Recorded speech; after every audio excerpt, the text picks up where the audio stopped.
we're so happy to be here, y'all. And just to be prompt, I know y'all are not up here to see me as wonderful as I think I am. You are wonderful, Q. Let's give it up for Q. My name is Q Fagan, and I'm one of the co-organizers of the Future of Food, and we're partnering with Black Future House, the fabulous organizers of the Black Future House, to bring you Arlan Hamilton to tell you how to make your first million. So we are in the house. Is anybody allergic to money out here? Anybody allergic to money? Because we're going to be talking about making money out here, so you want to wear your mask or something. You want to sit down? Yeah. This is a cool audience. That it is. So, Arlan, one of the things that I want to start out with you, I feel like I'm very far away from you, but like... I like it. There's some good... Oh. Okay. That's fascinating. They're working on it. One of the things that I wanted to start talking to you about is that when we interviewed you last year, you said a concept that I thought was so incredible and a great way to start out this conversation. When we were talking, and you said the concept of stacking. And when you said it, everyone on the team was like, whoosh.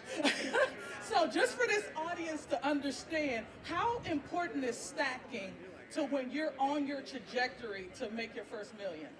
So I believe you're referring to like the stacking of skills and the stacking of network and the stacking of intersectionality of your understanding, right, and your education. Okay. I call that becoming money. So we all know that when you, that money attracts money, right? We know that. But what if you don't have it? What if you don't have money? How do you attract money? I say you become money.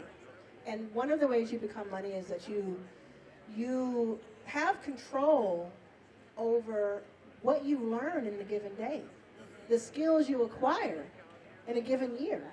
And then on top of that, not just developing one set of skills in one lane, but having an intersectionality so that you become even more niche, even more valuable, and even more unique. And that's what I mean about that. Okay. That's fabulous. Because in a world where everything seems to be scattered, people just go for the opportunity just for the sake of it. Like, I think stacking really speaks to how you build that and value in. Yeah, it's an intentionality. For anyone who doesn't know, a few years ago I was homeless and on food stamps. I actually lived in Pflugerville for a little bit. I'm from Dallas. And I launched a venture fund while homeless to invest in underestimated founders, so who are people of color. Ooh, you okay? You all right? Who's running the camera? Nice. You okay? You have a medic in the house? That wasn't... I just want to make sure that doesn't happen again. People of color, women, LGBTQ plus founders, and I didn't have money. I didn't have, I didn't go to a fancy college or any college. I didn't have a network in Silicon Valley. I was in Pearland, Texas. Some of you might know that in Houston. But what I could control was what I learned in a given day. So I woke up every day and I said, today I don't know how I'm going to eat, but I do know I'm going to feed my curiosity. Today I know I'm going to know more than I did yesterday, because they can't take that from me. Absolutely. So I did that, and the way that paid off, and when I'm talking about ROI, the way that paid off was that a few years later, in 2015, when I was at a 2-week Stanford boot camp for investors, I met an investor in a sea of investors who were millionaires, and I was homeless. But I met an investor who could use the valuable information I had procured over the years. She had all the money in the world. I had lots of information, and we traded. So she said, let me invest in you so you can go out and do some of the things I want to do, and you can teach me. And then that turned into, over the years, $30 million raised, 200 investments made. It turned into multiple other things, other situations. So that's why I know we're trying to save y'all some time. And I know there's so many people here who have already made their first million. I get that. But you can stand to make more, right? Anybody not want that? want to save some time for all of us, because some of us are like, how do I even get started? Some of us are like, I'm stuck at 10K, 100K. That's what this whole movement is about, like, let me take all that education that I've had, but just meeting millionaires and talking to them and saying, oh, anybody can do that. Or sitting on the stage with a millionaire. That's right. Proximity. I thought you meant you, Q, because you have that millionaire vibe to you. Yes. Can I go onto your yacht? I'm working on it. I'll get back to you in 5 years. But yeah, we'll get back to that. So Arlan, out of all the things that you've done, your successes, what made you say, my next project is going to be your first million? Like, when did that spark hit you where you were like, you know what, I want this to be my next trajectory for I've had Your First Million, the podcast, for 4.5 years, and it was really just about, like, again, I've learned so much. I've interviewed a ton of people. I've met people. I've generated revenue. I've generated investment capital, but I've also generated millions of dollars in revenue in those years, for myself and for others. And if we can interview enough people who have done that, there will be breadcrumbs for other people to follow. And so then when I released my first book, It's About Damn Time, in 2020, and that went well, to say the least. That went well. And so I thought, what is the book that I wish I had X number of years ago? And a guidebook to making my first million would have come in handy. Right. Yeah. Right. So that's where I really went with it. So we have Your First Million, the brand now, the podcast, the YouTube channel. If you go to yourfirstmillion.tv, you can see all kinds of content that we have now, pouring a lot into that. We have the book, and we'll have the event that we'll talk about. Yeah. So Arlan, I'm noticing that one of the things that you taught me without saying a thing is that you're always branded. So I'm actually literally wearing our apron because I was like, Arlan ain't gonna catch me slipping not branded no more. But on your sweatshirt, tell us about what it means, 1,000 new millionaires. What does that mean to you? Because you never are unintentional about what you put on your chest. I can look out into this. I'm not a clairvoyant, but I can look out into this audience, and I see staring back at me the faces of future millionaires, and I know that I can tell kind of who it's going to be. And I know that in any group that I speak to, there are future millionaires in that group. So to be extremely intentional and not just sort of for the brand or just for the headline, I want it to be very specific. And I said 1,000 millionaires. Some people are like, why not 1,000,000 millionaires? Well, I want there to be as many millionaires as possible. Let's just all agree on that. But I personally want to help create and cultivate 1,000 new millionaires in the next decade. And I want to be able to track the fact that happened. And they will also convene and walk across stage with me at the event Your First Million Live year after year. We're in our first year. And I think by tracking it, that kind of information and that sort of representation will be incredibly valuable and inspirational to other people. And not only aspirational, but we can create the 1,000 new guidebooks that are needed, right? Or the one new guidebook that's the cumulative of that. And I just think anybody here would appreciate success taking less time to get to. Because the reason is, it's not that we're impatient, it's more like we have impact to make. We have people's lives to change. We have a quality of life that we want to get to sooner, right? What is that? When Harry met Sally, she says, I forgot what she said, but she said something like, when you find the love of your life, you want your life to get started sooner or something. She doesn't say that. She said something else. But she says something at the end of that movie that is so like, you want forever to start today. You want the dream to start now rather than. And I'm over here patting my head because I think my track is coming out. No, you good. We'll find out. I'm in the right place to find out. Y'all will let me know. So, Arlan, you mentioned that your project started with the podcast, and it's taken an evolution. One of the things that I'd love for you to share with the audience is what you have coming up in April with it becoming a live event. Like, how does that help you reach 1,000 millionaires in that decade that you're talking about? So there's just different pieces to it, right? If you think about the book, and I have seen with my first book just how impactful a book can be. So if anybody here have a book, raise your hand. Few of you. Anybody want to write a book?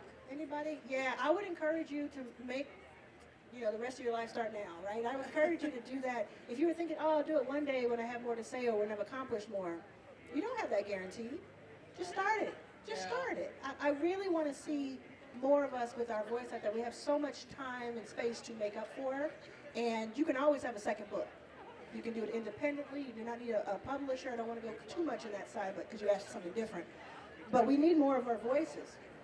And as you can see here with the work that this organization is doing, when we're in communion, when we're together, we can make things happen. How many people here have met somebody, either here or just at South by, that you're going to do business with when you leave, that you're going to go out to dinner with, that you're going to be friendly with, right? It's in that really being in the room, and I know not everybody can. I know that, but I think that when we can, we should. So the Your First Million Live is a large-scale event. It's my first large-scale. I've done a lot of smaller-scale things and especially kind of curated things. This will have at least 2,000 people, mostly BIPOC entrepreneurs, and investors, because that's my other lane. And it'll be a part educational, where we have workshops and presentations by some of your favorites. Danielle Leslie's coming through, and a few other people. And then we have a full day. Then we have a full day of programming. I'm about to say, you're not giving credit to all your speakers. I was like, hey. Oh no, but we have Arlan's Academy Live. I mean, Arlan's Academy in real life. That's where you're going to have the tactical. This is what you do. This is how you make your first $10,000 doing an online course, no matter what your job is. This is how you build your brand. This is how you market for free to nothing. Those types of things, tactical. So if you want to come to that part, you can pull up a seat. It's a theater, so you hopefully don't pull up a seat, but you sit in a seat. You get in a seat, and you kind of bring your notebook and you're learning. And then the other part of it is just this incredible speaker and music lineup that I'm happy to talk about. Would you like me to say who's going to be there? Yeah, but can I have talk with you? So let me tell you who I'm excited about. I would love. So let me give you the perspective of someone from the outside, like look at it. So y'all, just to name drop a couple of people who is a part of Arlan's project that's going on next month is Rich Paul. Now, I personally just happen to follow him because I think what he's done is so gangster that I'm just like infatuated with how he's been so strategic and self-made and bootstraps. Like, so when you're talking tactical, that's literally what I think of. Yeah, he has a new book out. Rich Paul is LeBron's agent and has been for years and years and years. And he also, in addition to that, has helped negotiate $6 billion with a B dollars worth of deals and contracts for his clients, his sports clients. And he came from a very different background. Like, I kind of have that kinship with him, and I'm like, how you can learn so much from him, and it's just going to be in this setting that I think is really easy to understand and hear from him in a kind of a comfortable place. I think it's going to be great. And who were you thinking, Q? So my other favorite was Bernice Johnson. Sheila Did I say her name? Oh, Sheila Johnson. We're going to call her Bernice from now on. That's a Texas thing. Yes, Bernice. That's a Texas thing. I'm sorry, y'all. Sorry. Lurleen Johnson. No. But yes, Sheila Johnson. Sheila Johnson. So for you that don't know, I'm glad she finally pronounced it and literally is sharing with people that a part of her brand is that she's the first black female billionaire. So a lot of people in the U.S. Yeah. So they only give credit to with the selling of BET and the founding of BET to her husband, but she was actually very instrumental in all everything, all of it. It would not have happened if she were not part of the co-founding of it. Yeah. And she had a lot of, in my opinion, a lot of insult and injury, quite literally, if you read her book. And now in her 70s, to be able to talk about, I'm actually the first black woman billionaire. I actually co-founded BET, and she has since left Homeboy, so I like that. If you read the book, you'll know why. Most of y'all get it. But I'll talk to her about that. So she's going to be on our stage. We're also going to have, has anybody ever heard of Issa Rae?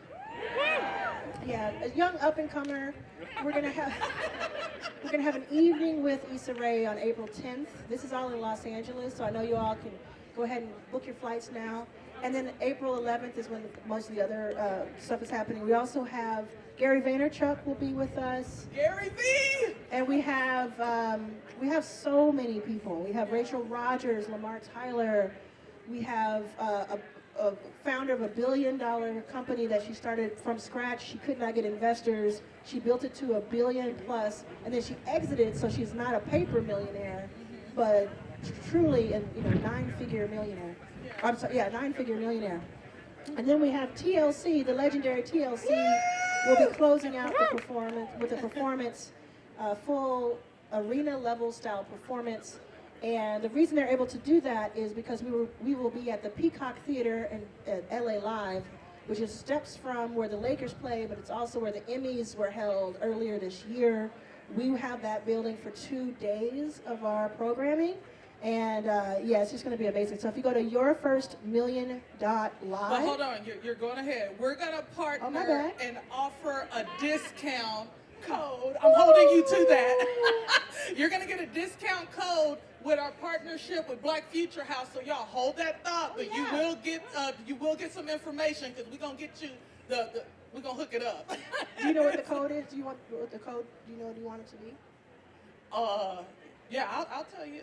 Yeah. If you know, what's the word? Because we'll get it, because we can get it going right now. So people don't forget. Just BFH, BF House. BFH.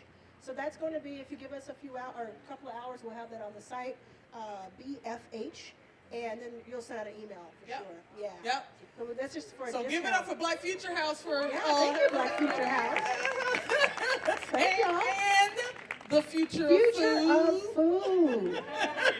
So y'all, at this, I can jam out with Arlan all day. She's more like a cousin, I swear. Than what'd you call it? Charlene?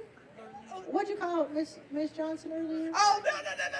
I'm embarrassed by that. Don't say that. Don't say that. But y'all, at this juncture, we want to open it up to questions. And they said we'd have a helper over here. So it looks like if we have to, we'll just have anyone who wants to ask Arlan a question about Your First Million, one of her books, or any type of question like that, we want to open it up for the next 25 minutes about, if I'm looking at the time correctly.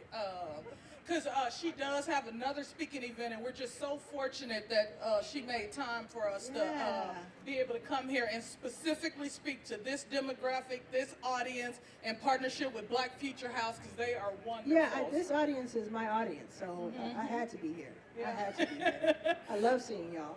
You got a mic. There's people over here. And don't be shy, or if you're introverted and don't want to ask the question, just tap somebody on the shoulder and say, will you ask the question for me? I used to have incredible stage fright where I could not ask a question from the audience. I couldn't talk on stage. And look at you now. Hey, how you doing? We know each other, right? Yes, yes, that's awesome. Question. So when it comes down to doing something that's like different and like stepping outside and asking, like for money and things like that, like the fear, like was there ever fear there, or like what was the motivation or whatever that gets you over that hump to actually ask? Great question. Yeah, there are a couple things. And refresh my memory. Do you have a TV show? Yes, sir. Yeah, talk about the TV show real quick. Yeah, it's Never Say Never with Jeff Jenkins. It's a National Geographic TV show on Disney Plus and Hulu. Please watch it. It's really good. Yeah. Incredible. Yeah, I'm human, so I have fear and I have all the things, but not so much these days. I've been through too much. I've been through too much to have too much fear, to be honest with you. One day I'll tell that full story. I actually will tell that full story. For asking for things, the way I was able to ask for, $30 million essentially asking for 30, receiving 30 million means that I asked for $1 billion. You know what I'm saying? Wait, hold on. Put a pin right there. Hold up now. Oh my God, did y'all just hear that? That just hit my head right there. Well, okay, go ahead. I didn't mean So to. that means that I had so many no's. Can I get a tissue, please, like a Kleenex? Z, do you have something? But I understood that, thank you so much. I understood that if I was homeless when I launched Backstage. And I actually came to South by in 2015, and I slept in a cold car with my mom in the parking lot of a hotel around the corner, because I wanted to see if I could meet an investor who might invest in this new fund that I was thinking about, that I had not just thinking about, that I had devoted my life to at that point. And the reason I had that, and I don't suggest this is not something I'm trying to have y'all emulate, it's just something I'm just letting you know that happened. The reason I was able to do that was because I said to myself, if I can pull this off, how many people benefit? How many more people benefit? What would that do? What rooms could that change and lives could that change that I may never even know about? And if it had only been about me and me getting, oh, I want to be, have this, whatever, I want to be richer or whatever, I would have stopped a long time ago. I would have worked. My mom is so happy I can type really fast, so I would have gone back to my data entry, or would have worked at the movie theater. I'm a really good usher. I tell people where to go. It's just telling people what to do. I'm good at that. So I would have done that. I would have, it changed my whole world view to think about who wins when I win. Not if, who wins when I win. Another piece of it is, further along, I got this advice from a woman named Therese Tucker, who is the founder of a $1 billion fintech company called Blackline. And she's in her, I want to say 50s today, but started the company kind of in her 40s, and against all odds, nobody would invest in her. And one day, I interviewed her for a podcast, and I told her, and she was telling me a story about how a few years ago she had to kind of, not beg, but ask a friend for money for payroll, and that it was soul-sucking to do that, but she did it. And at the time when I was interviewing her, I was going through that. I couldn't pay payroll, and she didn't know that. That's real talk. Yeah, it's true. I mean, I have been in the news. I have had layoffs. I have had failures. I've had all kinds of things out loud. It's because I'm daring to do the audacious. So why wouldn't I have some failure along with that? I want to see the people who are doing things criticize that. But I stopped her and I said, and I kind of pulled her to the side and I said, can you talk to me about that a little bit? How did you do that? How did you ask for help, even though you were supposed to be real successful and already? And she said to me, and I don't know if she had thought about this prior or if she just kind of pulled it from the ether, but she said, pride is not an asset. Okay, put a pin right there too. That's Therese Tucker. Can we give that up? Therese That was Tucker awesome. said that. And it hit me like a ton of bricks when I started thinking about it. She's like, it doesn't do me any good. Like, these people got to eat.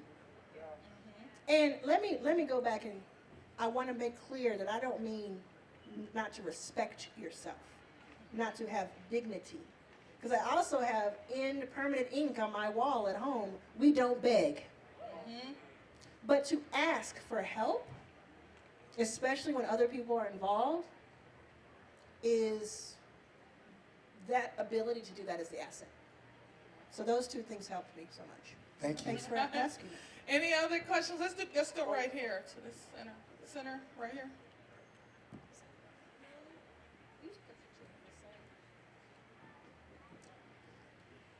Hi, Arlan. Where am I? Where are you? Oh, in the center right here. Right in front of me. I just read your book, and it's phenomenal. Thank you. Amazing. There's something that you said in your book where you'd rather have 1,000 new millionaires instead of a few billionaires, and that's because of the impact it makes. From a business stand of view, for businesses that are doing the same thing, where they're hiring in their community and reskilling people in their community so they can have a really good stepping stool in their career, what are some of the things that you've learned through this journey of creating the 1,000 millionaires that for us as business owners we can add to our culture or our training or any insight that you've found that would be beneficial? For leaders, most of us are leaders. And that's why we're here. Some of us kind of think that if we don't reach the heights of billionaire status, or if we aren't famous, or if we don't have hundreds of millions in revenue, or some shiny Object. thing that we can say we did this, we don't think that that's success. And it's not that we personally don't think that's success for someone else. We don't think it's considered success for ourselves. So I said it a different way. If someone you knew did $1 million in revenue, you probably would be proud of them. But if you did $1 million in revenue, you might feel like, I have to do more because I've seen other people do more and that's considered more success. Does that make sense? Yes. And so for the leaders here, a lot of this is in our own mindset and our own understanding of what success looks like. When you ask that question, as often happens to me, I have like the visions of something, and I envisioned this whole space, everyone here just, I'm gonna say the word just millionaires. Just having, let's call it either having the assets that make you a millionaire, or having liquid more than $1 million, or generating consistently every year $1 million plus after expenses. If all of us just did that, and I keep saying just, and I don't mean just, but if all of us did that, we could change the entire country. Literally. But what's really happening right now is that most people are like, I got to do everything I can to be a billionaire, or to be as high up as I possibly can. And then you have like the resources going, like because you're pulling and yanking and scraping for the resources, it's all going to one or two people or two tent poles.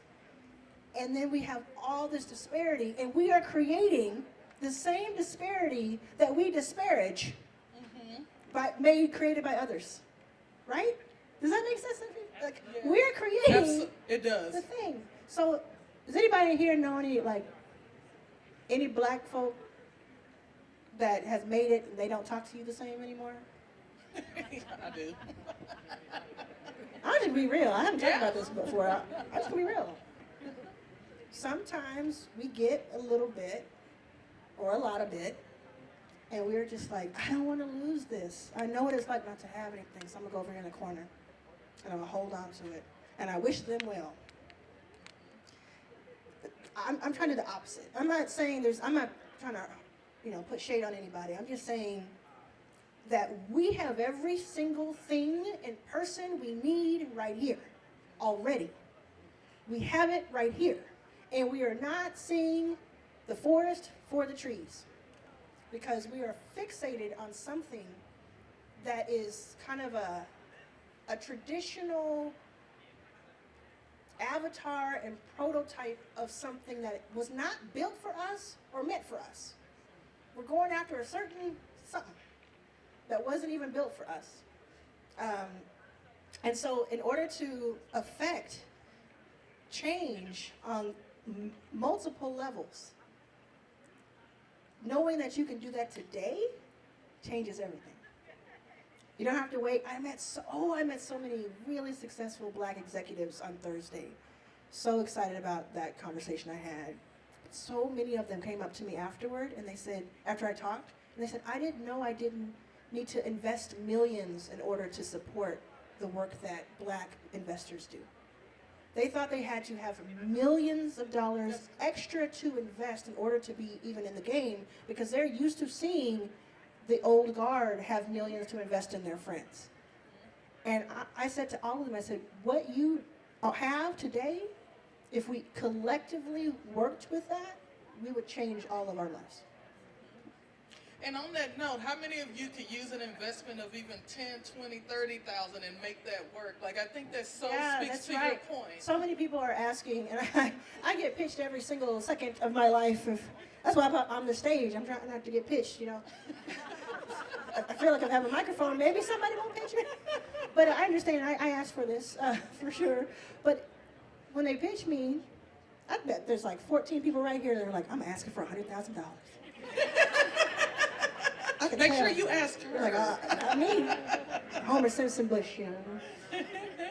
But they're asking me and others for an amount of money that they probably do not need in order to be successful. And they're spending that energy chasing that amount of money, not even really knowing why they're saying that amount of money.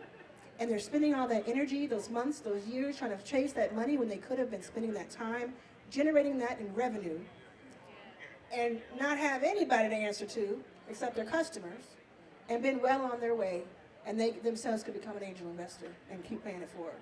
Yeah.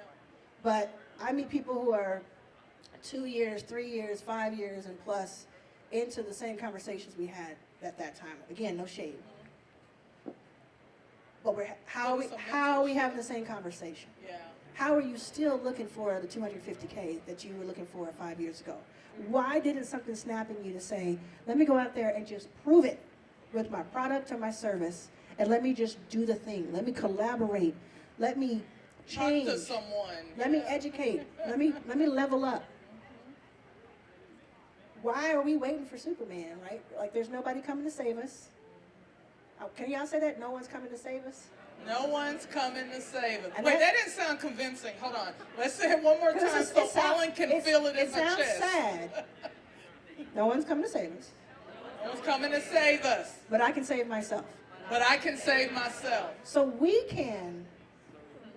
No, we don't have to get that. I love it. See, you're going to be a millionaire. I can tell. You're going to be a millionaire. So we can be who we're looking for. When the conversations are different, so either somebody has raised, good for them, or even better yet, I see them a couple of years later and they're like, I gave up on raising. I just went out there and did it. And they're like, now I have $500,000 in revenue. I just took my family to Greece. Da-da-da-da-da-da-da. They're having different conversations. And it's not a conversation of, yeah, I had this board meeting and our investors are asking me why my hair looks like this. You know what I'm saying? There's so many different reasons to have more autonomy. And if you have anybody here, an entrepreneur, and again, congratulations if you have raised money. I know how difficult that is. But if you are someone who has had trouble raising money and you have wanted to raise money, today may be the best news I could give you, is that this could be your beginning of kind of changing your path. Can you spend, instead of the next 6 months, instead of spending it looking for investors and dabbling in your company, can you spend that 80% on the company, the product, customer service, iterating, getting stronger, learning every single day, getting better and better, thinking about unit economics, is there something I can sell that's more expensive than what I'm selling now, that fewer people need or want, but that when you change the model, it actually, 2X's or 10X's my revenue, all the things. Can you spend dozens of hours on YouTube, the #2 largest search engine in the world? Can you spend dozens of hours instead of jumping around to different investor meetups and say, can I learn something that'll make my company better? Right. How to market, how to do something technical, how can I save $50,000 by doing it myself? When you start to do those things and you start to generate revenue and you start to generate opportunities for yourself, guess what? The investors then come knocking on your door. So you have a twofold way that you have changed things, the trajectory of things. And then again, I'll say it one more time, I want us to be angel investors. I want us to have family offices. A family office, if you're not familiar with it, is simply an organized way of high net worth individuals and their families to invest their money. They hire other people to invest their money, or they hire someone within the company to invest it. And Master P just talked about this, actually, with my brother, Rook. He talked about how he's building banks. He's building a bank for his family. And he doesn't mean the traditional bank. He's building a fortress and a bank for his family, and he wished he had done that years ago. Can we build, we talk about generational wealth, can we build that for ourselves so that we can go out and be fortified and do it for others? So, Arlan, that was so good. We have time for one more question, and there's more hands up than so who has the mic? Where's the mic at? The black hair. Okay, so Arlan says the one with the black hair. Sorry, y'all, it wasn't. Thank you. No pressure, but you're the last question. No worries. And don't come for me. I won't. I launched a fund last year that focuses on women of color redeveloping communities of color through real estate development. And I'm especially focused on raising money from unaccredited investors so that regular, everyday people can invest. But there comes a level of education when you do that, and especially in Black communities where we are historically distrustful of investments like these. Can you speak to how you educate and empower communities of color in specific to be better investors? Yes. So we just launched at Backstage Capital, Backstage Pass. If you go to backstageinvest.com, we have a $1,000 membership, yearly membership, for the first 100 founders, the founding 100 of the founders of this. And it has education, investing education, and we do mostly tech and startup investing, but we've had real estate as well. We have the network, the community that we plug you in immediately so we can start learning together, and then we have the education piece. So my business partner, Brittany, and I, Brittany's in New York. You know Brittany Davis? Hi, Brittany. Oh, you're Brittany, so you like Brittany. That's the word Brittany. I got you. So we have my business partner, Brittany, and I are putting on a month-long or 4-week virtual intensive for members of BackstageInvest.com. And so that's how we do it. So we're going to build that to, we'll look at it as 1,000 members and we'll see where it goes from there. But we just started it and we're building it. So that's our organized way moving forward, because we have so many. Another way is that we did a crowd fund, a regulation crowd fund in 2021. Some people may have been part of that and co-own Backstage now because of it. And we were the first fund in the country, regardless of color, to make it possible for a retail investor to spend as little as $100 and own a venture fund, part of a venture fund management entity. It's very difficult to do that, so I wouldn't necessarily go there. But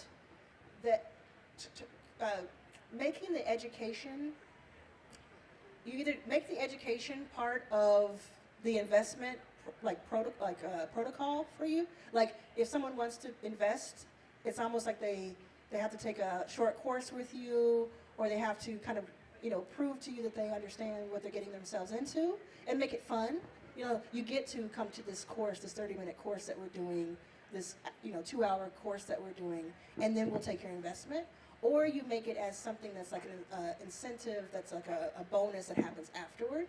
That's one way to do it too. So you kind of bake it into what you're doing, because to be an accredited investor in the U.S., you have to, by the SEC regulations, you have to make $200,000. I'm telling the audience, you have to make $200,000 or more individually, or $300,000 or more with your spouse, or have $1 million in net worth, not including your main home.